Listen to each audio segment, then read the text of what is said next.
Те се правим анализите за училище. Ама първо да си напиша нещо в дневника. Към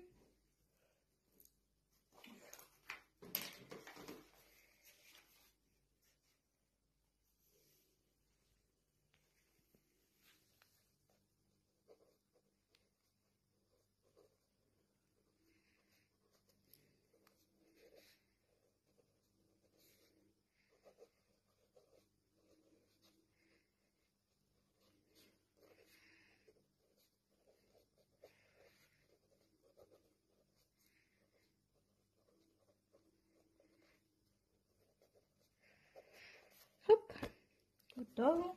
След това ще слагаме на разсадска опашка и това никой не трябва да го вижда. Не е много хубаво, ама айде. Хоп, сега трябва да си правим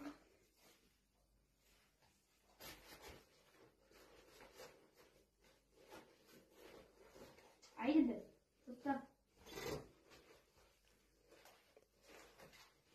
Така.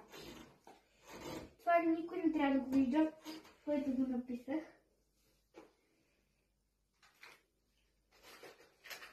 Чакайте малко. И хоп.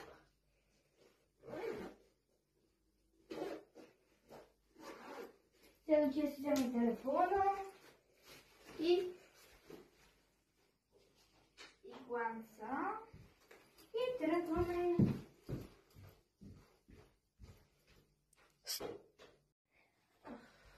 Нека сега пиша домашното, защото госпожащата математика няма да ме пусти.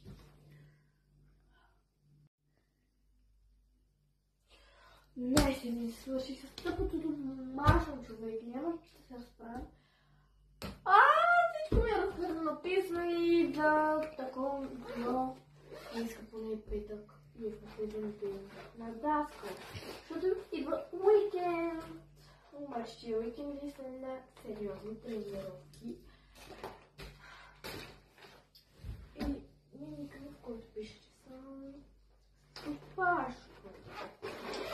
Време на телефон, защото писма, взимам си телефона, взимам си любимият ми глас и тръгвам.